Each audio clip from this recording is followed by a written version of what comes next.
Well, thank you again for making the time for this twice. I've been looking forward to speaking with you again. So it's good to have this time with you.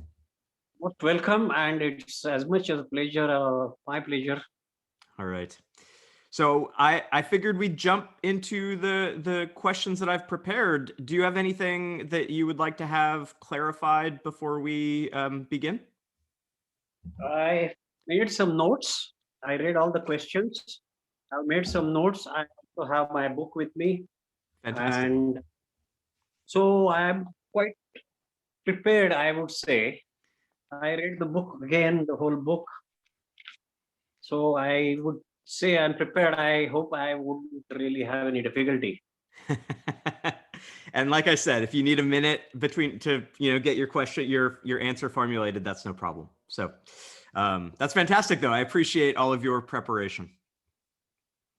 So we'll start broad, and we'll start with the shrine, and then we'll circle back to you and your experience, Deepak. So let's start big picture. What makes Pandharpur a pilgrimage destination? What's the history behind it?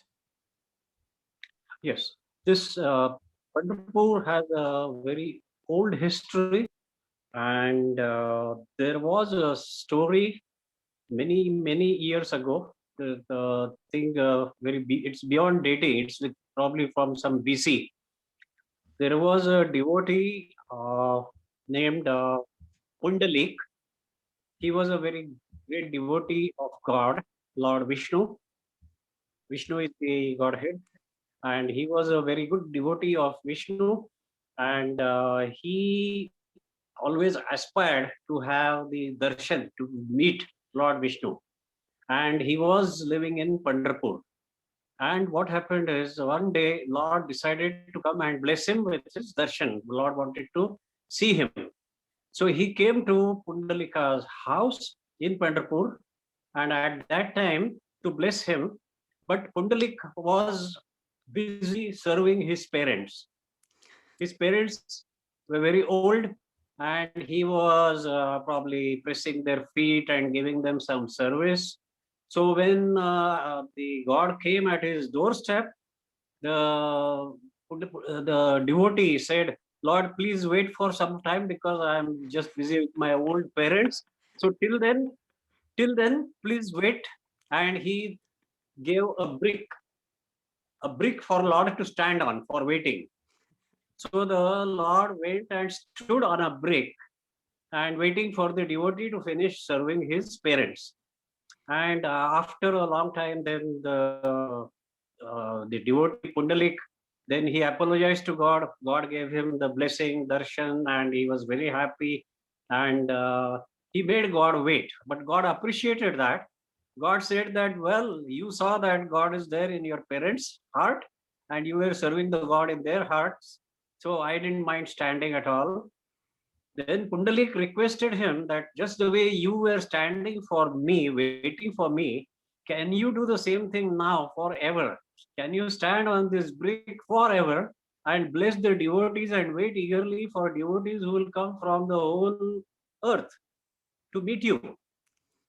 The Lord readily agreed. So since then, and that was 28 yugas ago, which means some several 100,000 years ago. The legend is from several 100,000 years ago that Lord is standing on a brick with his hands on the west, and he doesn't rest.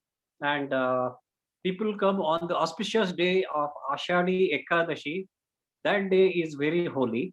And when you visit Pandharpur on that day, you see lakhs, hundreds of thousands of people. And there is a poem written by one saint, Namdev, which says that anyone who comes to Pandharpur on the day of Ashadi Ekadashi and takes the blessings of the Lord, he becomes free from the cycle of births and deaths. So he achieves liberation. All you have to do is go to Pandharpur, take a bath in the holy river, and then just meet the Lord, and you will be getting liberation. So that is the promise given in by a saint. And so that tradition continues since 12th, 13th century.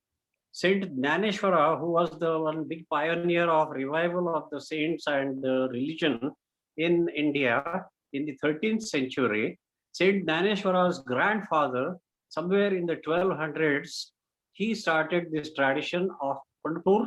And the reason is like this, that the agricultural economy depended only on the monsoon. When the sowing was done in June, July, the monsoon comes, you do the sowing in the farms. Once you have finished the sowing, you don't have much work for another 15, 20 days. After 15, 20 days, there will be a lot of grass and you have to do the weeding of the grass. But for 15, 20 days, you're busy, you're free. And the Hindu culture there has been such that they want a man to concentrate while living on his destination after death, where he wants to go after death. So the religion teaches you to look at the thing beyond your existence. Where are you from? Why you came here? What is the purpose you came here? The purpose is to discover the God within you, discover your own self. So the religion has concentrated more on doing philosophy, spirituality than on material progress. And so the people at that time, they said that for this 20 days, let us do some introspection. And how do you do the introspection? You do walking, you do singing, chanting in devotion for God, and you walk down all the way from Alandi, which is near Pune. You walk down from Alandi to Pandharpur. That's a walk of over 18, 19 days. And that is how the tradition started, so that the people will spend a lot of time in doing introspection and expressing love for God. And one point I would like to emphasize here is that the Indian philosophy has bhakti as the chief element. What is bhakti? Bhakti is devotion, but not plain translation of devotion.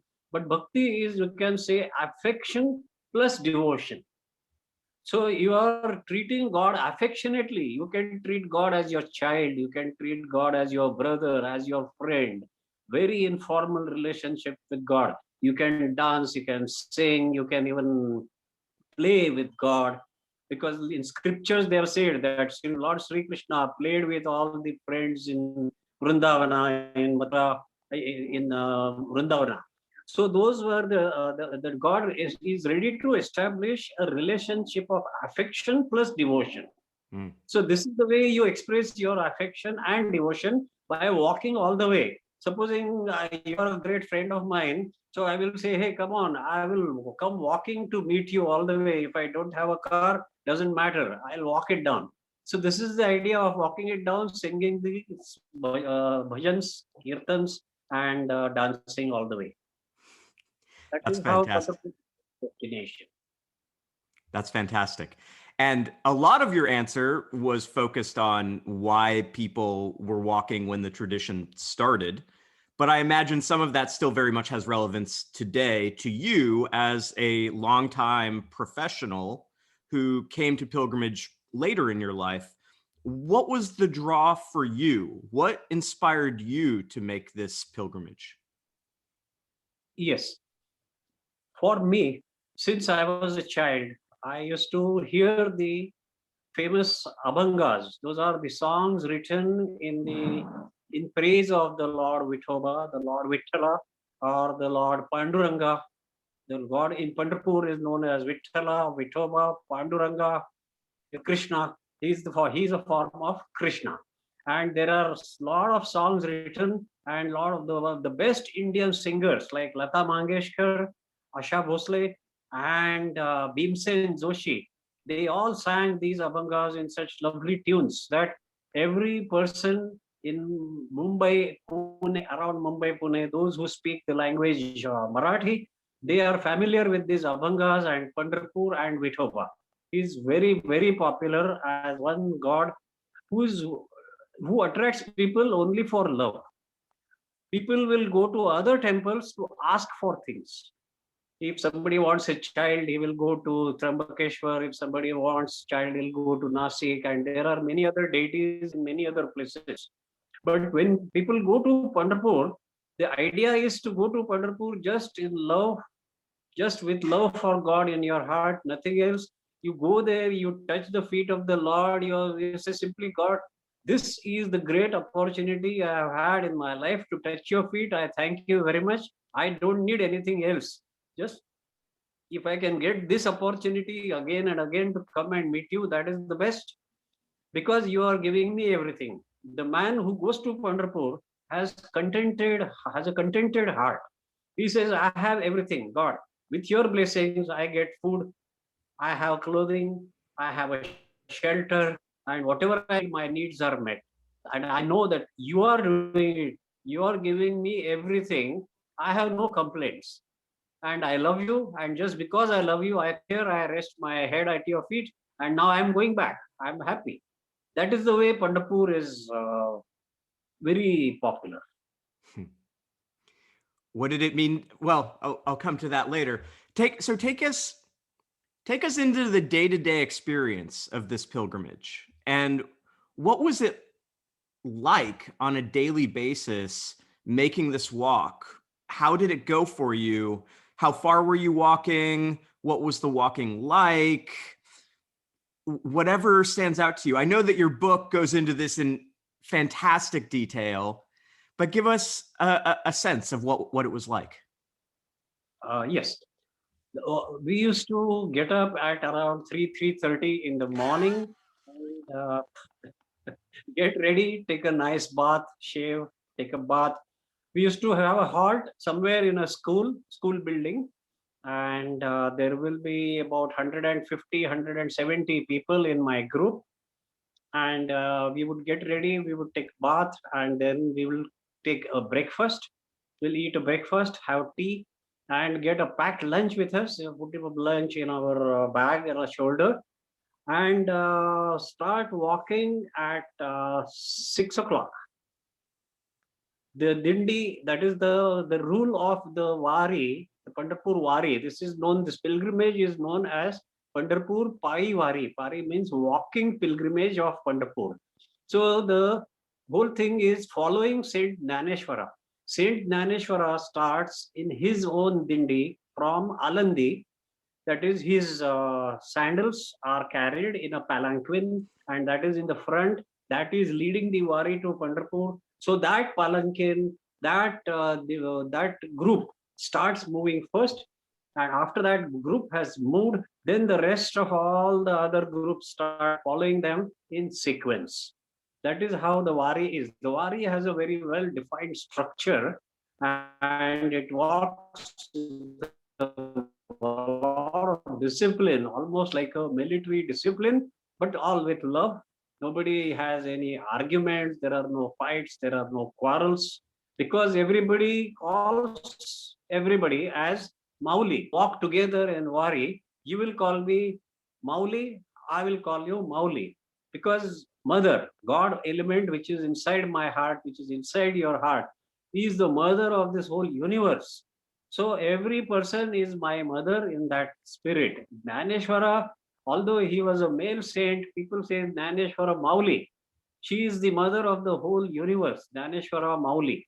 So in that spirit, we would walk typically anything between 15 to 35 kilometers every day. Some stretches would be small, some would be big. You can say average about 20 to 23 kilometers every day. The walking starts at 6 a.m. after the Mauli Dindi. There's a huge procession of at least 5,500,000 people, and the length of the procession is 5 kilometers or even more. And the walk would be, say, there are 3 halts during the day. The first halt is for the tea of the people who are walking, and that would be about 15-20 minutes halt, maybe around 8:30, 9 o'clock in the morning. After that, about 12 o'clock, there is a lunch break. That would be about half an hour or 45 minutes. After that, in the afternoon, there will be a rest of probably about 15-20 minutes again. That will be just by the side of the road. And after that, they'll start walking again. And they don't walk very fast. Sometimes they stay at a point, sometimes they stop at a point, because the chariot which is carrying Dnyaneshwara's sandals is in the lead, and people are flocking from the nearby villages to take a glimpse of the sandals and to bow down to the same sandals in respect. And they believe that if they touch that sandal, the holy sandals, the blessing from Saint Dnyaneshwara flows right into their bodies. So wherever they go, every new village, they have to stop and people will flock. They will perform arti, they will perform puja, they will want to touch the sandals, they will want to bow down. And that is how slowly dancing, chanting, and singing. All the groups are dancing and chanting and singing all the time. That is the way the Wari formation is. I can't even conceptualize in my mind a 5 kilometer long river of Yes. humanity, 500,000 people. It's just so difficult to fathom. My frame of reference is the Yes. Camino de Santiago in Spain, and if you have 500 people around you, it feels overwhelming. So what was it like for you being in this river of humanity? Oh, yeah. Being in this river of humanity, one would understand, one would realize that you are virtually a particle in this whole group. You are a very negligible particle. If you talk about it in the terms of materials, among 500,000 people, you are a negligible particle, and still the God is with you. He is blessing you. It's just it gives it is a very humbling feeling. You feel very humbled that I'm nobody. Even if I may be a big executive in my office, I may be a millionaire or a billionaire, in front of God, everybody is equal, and we all call each other, we address the God in each other, we give respect to each other, we treat. It's a very holy feeling, very lovely feeling, and so much respect for every person. Now, that person may be a disabled person, he may be a very old person, we may not be able to walk properly, or there could be a child of 7 or 8 years age. There are women who walk with a child on their shoulder, and you realize that this is the real life university. My friends tell me that Wari, Pandharpur Wari, or the pilgrimage is a life university. You stay in this university for 19 days and then you graduate at the end of the 19th day. And what does it teach you? The university teaches you how to live life, how to treat each other, how to give respect to each other, how to have consideration of others before you, how to learn to sacrifice. You want water, but the other person standing in front of you or the one behind you is in a dire need of water. So you tell him, okay, you go first, I'll go later. So it teaches you lovely things, sharing of food, sharing of everything. If somebody gets hurt, everybody is flocking around. And there are other spirit in this pilgrimages, that there are many people who are standing by the side of the road to give donations, because every pilgrim who walks to Pandharpur is considered as a child of God, God Himself, and this pilgrim is treated like Lord. So people are saying that Lord is passing through my village. So they come with some fruits offering, or they come with some sweets offering, or some of them they'll stand with mineral water bottles. They will offer mineral water bottles for people to drink. Some people will offer free medical aid, tablets for any sickness. Doctors from the whole Maharashtra region, they go and they give their services free. They don't charge anything for treating the workers. And one beautiful thing, so we are feeling very beautiful as a prime focus, because the whole focus on the state, from the state of Maharashtra during those 18 days, is on the Wari procession which is going to Pandharpur. Newspapers are filled with news about where the Wari went, from which sector, who performed puja, who performed this, who made the Wari. So the progress of Wari is covered in all the media, the television, the newspapers. So we were kind of in the center of focus, at the same time realizing that we are nobody. That's really interesting. More thing I must tell you, one beautiful thing that has happened is they consider that every devotee who comes back from Pandharpur after taking this walking pilgrimage becomes the Lord Vithoba himself.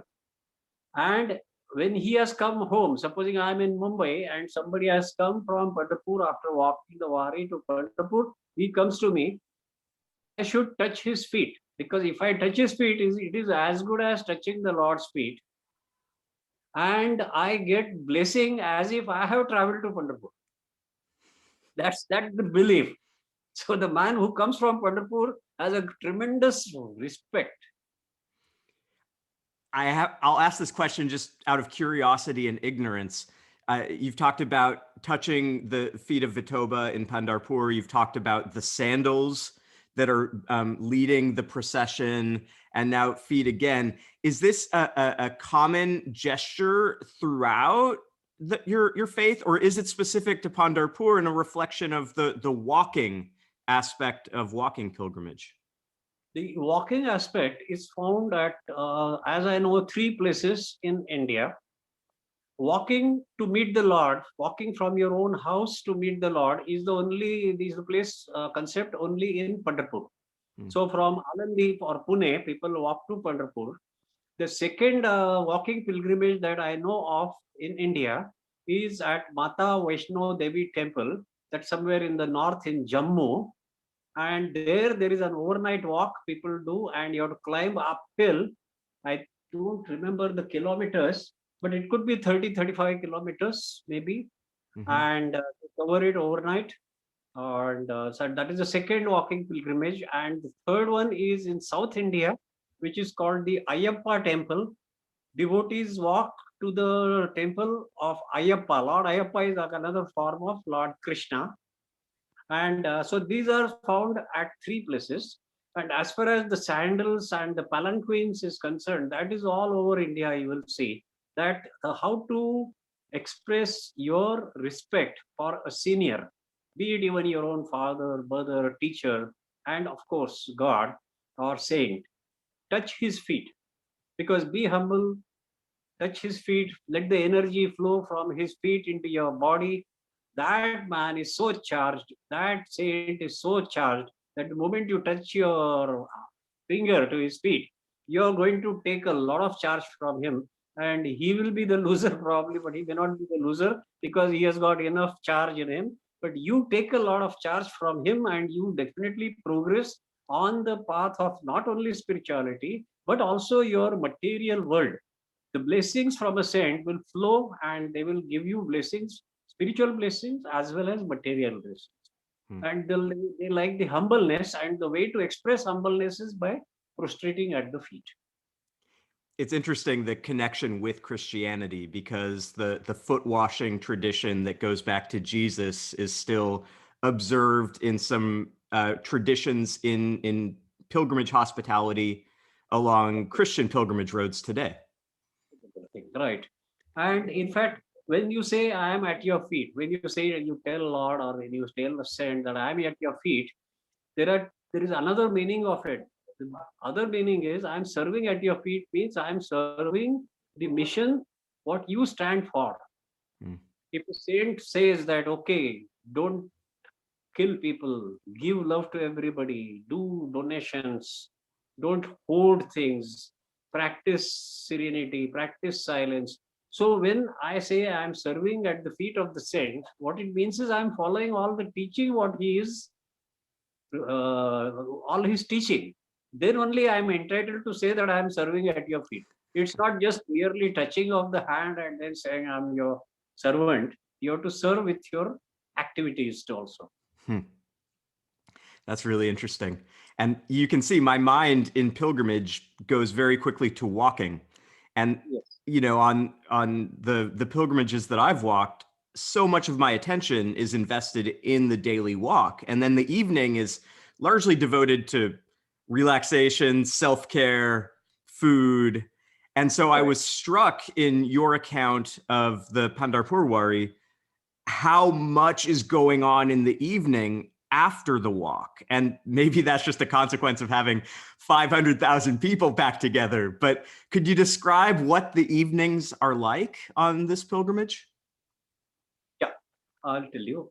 When you reach your destination, generally it would be anything between, let's say, 3 o'clock in the afternoon to 5 o'clock in the evening. Some people walk fast, so they reach the destination fast. We knew where we are supposed to halt because the group, our group leader, generally has given me a list of all the destinations in all the towns. So we reach that school, and we once we reach that school, our goods, whatever our suitcase or bag or whatever we are carrying with us, the clothes, they have come to that destination by a truck. The group operator has made sure that your belongings have been transported from the previous halt to the second halt, to the next halt. So I take possession of my things first, because once I take possession of my things, I get my clothes, I get time to wind down. I will spread my bread spread. I can lie down there for a while, maybe 15-20 minutes of just rest, and I can have tea, refresh myself, wash my feet, and then the whole group comes together, sits on a ground, and the group leader, along with some musical instruments like the tal, the cymbals, and the drums, we start singing what is known as the Haripat. Haripat is the poem of 28 abhangas, and these abhangas were written by Saint Dnyaneshwara in the 13th century. And that Haripat is basically expression of love for, and a complete assurance that if you keep chanting the name of the Lord with love and with reverence, and if you keep serving Him with your heart, Lord is going to make you free from all the pains, whatever the pains may be of this material world. You will be freed from all the pains. So that is the promise with those 28 stanzas, and it's such a beautiful feeling. The group leader is sitting on a dais, and there are the musical instruments, people playing the musical instruments. So he sings the first line of Haripat, and we sing the second line, or let's say the first half, not even the first half of the line is sung by him, and we complete the second half. Like Devachiya Dwari Ubhakshana Bhari, he says, and then I say Tene Muktichari Sadhiyala.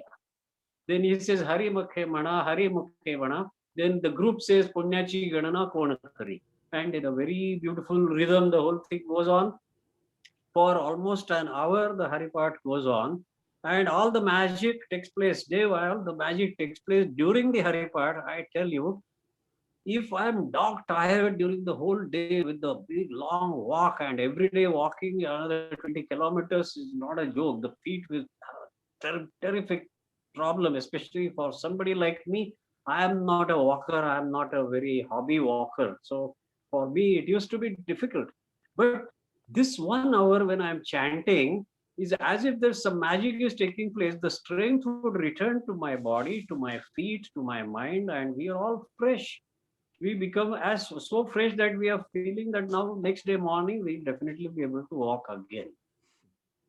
And that thing goes on for say till 7:30. Then there will be some religious discourse, or sometimes some drama will take place, some acting, some chantings. There are some things called bharud. Bharud is a form of poetry written by saints which has two meanings. And one meaning is an earthly meaning, materialistic meaning, and the second meaning is devoted to God and to worship and to spiritual. So by giving this type of a very tricky wording, the saints used to guide people and motivate them to come onto the spiritual path. In India, life is all about motivating people on coming to the spiritual path as you age. As you go on aging, slowly, every person starts getting motivated towards spiritual. And so some of these bharud, some dramas would be performed, some singing will take place, and then we go for dinner. Generally, the light will not be sufficient. There will be one or two incandescent bulbs hanging here and there. But the people who have come earlier before you, they come in a truck, they bring all the utensils, the gas and everything, and they make elaborate cooking. They make everything that you need for dinner: dal, rice, vegetable, pickles, chutney, and a very delicious dinner is waiting for you. So around 8:30, 9 o'clock, we all will have dinner. Okay, the first thing which I told you, after taking possession of my belongings, I have to reserve place on a ground where I am going to sleep. And the place I am allowed is 2.5 feet wide and about 6 feet long.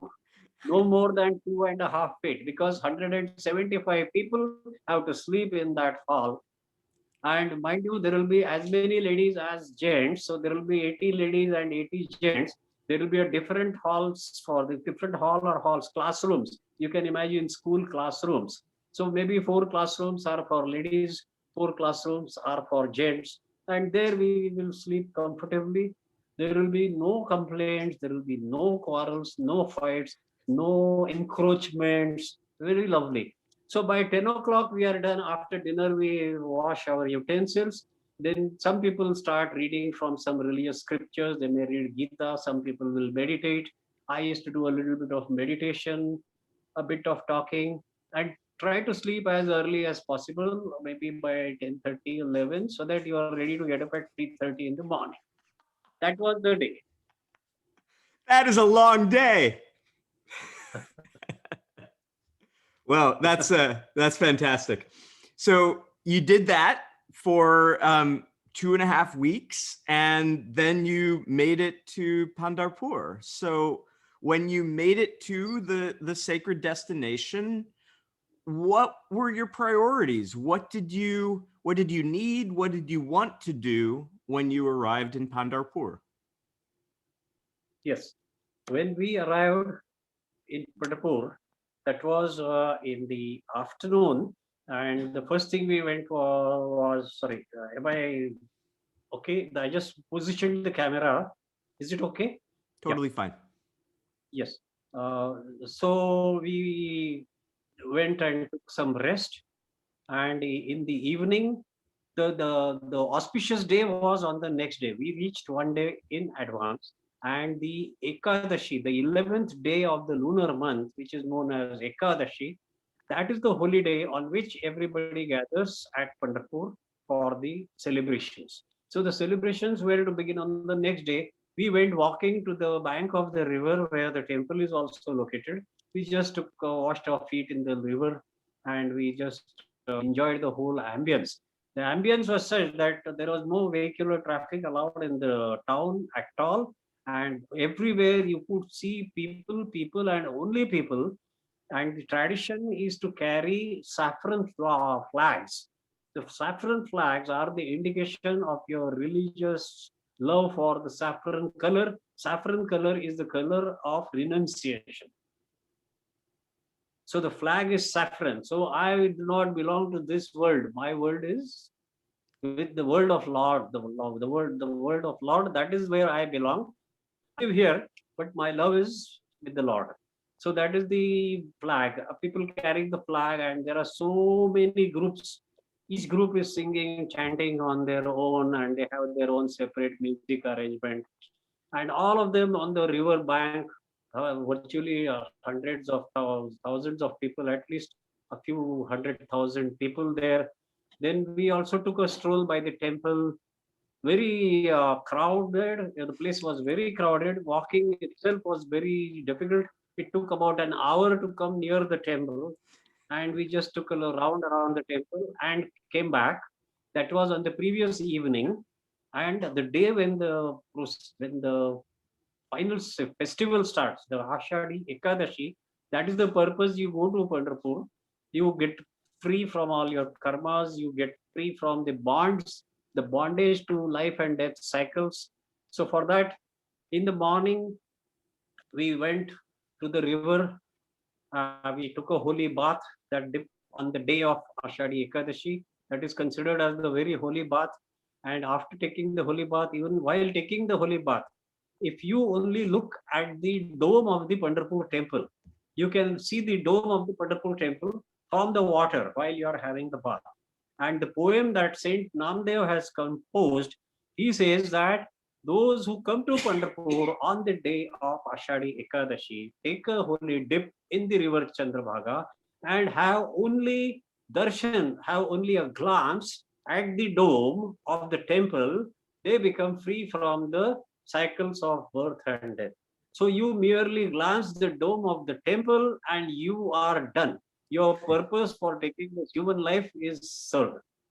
That was a feeling, everything, the whole universe is a feeling in my mind. Apart from that, modern science says, quantum physics says, if you are there, the universe is there. If the observer is not there, the observed does not exist. The universe does not exist. The universe exists only as long as there is an observer. And if the whole thing is now coming back to the mind, that the mind has created this whole scene, this is a 3D movie around you, which you alone have created, and you alone have the trick, you know the trick how to get out of this movie. Otherwise, it's gonna pester you for eons and eons, millions of years. The trick to get out of this is with meditation and with realization that you are the doer, and you get out of it by getting into a samadhi mode and trying to get self-realization, get enlightenment. So it's kind of a moment of enlightenment when you look at the dome from the river, and then you feel that yes, you have done something, you have achieved a dream. It was a dream for me right since I was a childhood, because I used to be curious. How can people walk all the way 235 kilometers? It was appearing like impossible to me. Every day you keep walking. In the end, you cover 235 kilometers to reach God walking. I had achieved that dream. I had mingled around with the people who call themselves as servants of God. They call themselves as Haridas. Haridas is servant of God. Whatever they do as a service to God. They will not do anything else. So those are the Varkaris, very strong devotees, and I mingled around with them. I walked around with them. I heard stories of saints' lives. I could recite the abhangas, the poems, the verses written by saints. I could be in their company for 19 days. That was a very gratifying feeling, which I enjoyed. Then after the river, then we dressed up, we came to the temple. Again, a huge mob, more. In fact, it was bigger rush than the previous evening. We took one round around the temple, what is called perambulation or a pradakshina. So you take a track around the temple, you go down there. You cannot go inside the temple. There are too many people, so you cannot go. And that is why the religious poetry has allowed you. It says you don't have to go inside the temple. All you have to do is look from outside, look at the dome, worship the dome, and you're done. So we did exactly that, and we came back to the place where we were halting. The place we were halting, our group leader had performed a Satyanarayana puja. Again, a puja of Lord Vishnu. In the group, it is to be done with husband and wife. They performed a puja, and with the puja, we ate the food, which is the offering from that puja in our dindi. So we had a dindi, Vithoba, idol of Vithoba in our puja. We worship that Vithoba or dindi, and we had a nice lunch with lot of sweets. And then the group operator, the dindi owner, he said, now you're free. Whatever you want, you can do. If you want to stay here, you can stay here. If you want to go back home, you can go back home. You're now some years removed from this experience. Looking back and thinking about where you are now, what did this mean to your life? How did it affect you? Oh, yeah. For me, the first thing I did after coming back was I wrote a blog, because for me, I had tried to search on internet information which will be useful for me to prepare for the walk. I had found none. So then I was determined that after I finish my walk, I'm going to put useful information on internet, so that anybody else who wants to go, he should have some guidance. So I wrote blogs after coming back, and then I converted that into a book in 2017. I made a 2016. I wrote a book, and I completed that book, and I published that book. After that, a lot of people all over the world, in all the cities, major cities in the world, be it in Germany, UK, Brazil, Japan. So a lot of people bought the book, they read the book, and I keep getting, after 7 years of my walk, 6 years of my walk, I still keep getting satisfaction. That one thing is, I have been blessed by Lord that I was able to complete this walk without any problems. If I had become sick, I wouldn't have been able to complete it, and I would have felt bad because you make so much preparation.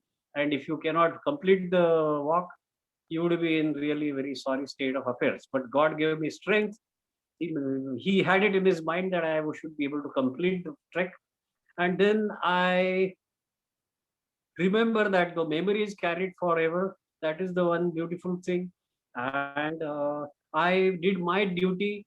I did my duty by guiding others, by writing a book. I keep telling people, those who come to me, how to prepare for this Wari. I keep telling them, I keep guiding them, I keep encouraging them. And I have a great satisfaction that my own religion, I want to portray a correct information about my religion to the rest of the world, that what my religion stands for, what my religion, how it teaches me how to give love to all, how to give love to every fellow human being, how to give love and affection to God, why you should never be scared of God, why God will never be angry with you. And all this, I've become a wiser man, I feel. And I have been able to portray a better image, a correct image of my religion by writing about this pilgrimage in a language which the world understands. Hmm. So a lot of people who are listening to this podcast are pilgrimage addicts. They go once and then they want to go again and again. And some of them are comfortable in Europe and they won't go any further. But others are curious and are looking always for new places, new opportunities. And so for those people specifically, Westerners who have no frame of reference here, they have no background with Hinduism, they've never spent any time in India, maybe never in any part of Asia, Yeah. but they're intrigued by what you've described. Is the Pandharpur Wari something they could do? And would they be welcome on this pilgrimage? Yes, they can do, they could do, and some of them have done it. A lot of the every year, the newspaper coverage says that there are some groups of Americans or Europeans or even people coming from the eastern side, maybe Japan or Australia. People come and they bring with them all the. Some of them bring research equipment with them. Mainly, they are attracted to understand what is it that brings hundreds of thousands of people, and for no other reason other than love for God. I'm not going there to ask for something. I'm just telling God, God, I love you. I want to meet you. And then I go back. And that kind of attraction, what is that magnet which pulls everybody to walk 230 kilometers and in such huge group and facing whatever inconveniences on the way? So Westerners are doing a lot of research. They try to come and find out how the energy comes in the feet. That is why I told you the secret which I had found of the energy. When we are listening to the Haripat, we are singing Haripat in the evenings, and the group leader is singing one line, we repeat after him. And that 1 hour routine, my stomach is having some tea, I have taken some biscuits, I am resting, and my mind is enjoying. And that is the time that the whole recovery takes place. And in the next morning at 4:30, I believe me, the man who was dog tired in the previous evening, he is raring to walk another 20 kilometers on the next day. So this experience, many Westerners have come to get this experience of walking with the Wari. And it is possible. And what I would recommend is anybody who wants to walk, please buy my book and read how to prepare. It gives everything A to Z about how to prepare to walk for a Wari. What do you expect in a Wari, in a Pandharpur pilgrimage? And if he calls me, I'll be very happy to guide him personally. Fantastic. And I will echo the usefulness of your book. I appreciate how you have combined there your personal journal and a whole bunch of practical information. I definitely came out of reading it feeling like I could do this. So you're really you're really very interested in pilgrimages, because what I've observed is you've read every page, every line of my book. I That did. is amazing. That is amazing. Absolutely. That's what I do. Well, Deepak, thank you very much. This has been a pleasure and tremendously informative. And I've really enjoyed getting to learn about the Pandharpur Wari from you. It's really a pleasure for me too. And I must appreciate your energy, your enthusiasm, and your approach to contact me and give me this offer to be interviewed for your Camino, am I right? Yeah. Yes, your Camino podcast. I have heard one or two episodes of Camino podcast. I'm very highly impressed with your editing and the presentation, the quality of music that you have there, the interviews. It's really a very beautiful passion you have, and I thank you a lot from my heart. Fantastic. Thank you for that. One thing I would like to express that I may not have been able to give you a big picture. I may not have been able to give you more than 50%, 60%. To get 100% picture of what I have to say, one needs to read the book. I might Absolutely. have missed some things, I might have missed quite important things. So please forgive me for that. No, I mean, if everything that someone needed to hear was in this episode, they wouldn't need to buy the book. We want them to buy the book. That's right. That's true. Yes. Uh, well, fantastic. It's going to take me a little while to produce this. I have both interviews completed now, but I know that you have done some teaching in your life. And so I've just had a lot of work come in that I have to grade now. So, so grading is going to dominate my life for a week or so. And then I'll have some extra time to come back to editing. So I will, of course, email you the moment that the episode is finished and going online. Yes. And Dev, I want to say something. I envy your students because they are very fortunate to have a teacher like you. They must be very proud and they must be loving you a lot. I feel very fortunate. I do feel appreciated as a teacher, and I enjoy the students I get to work with, and feel like they consistently give me their best effort. Yes, the world needs teachers like you, sure. Yeah. Well, thank you for that. Thank you for all of your time meeting with me twice, and I really look forward to having this episode out in the world. I think people are going to appreciate it. Yes, do let me know. And I must thank you very much again. Fantastic. Well,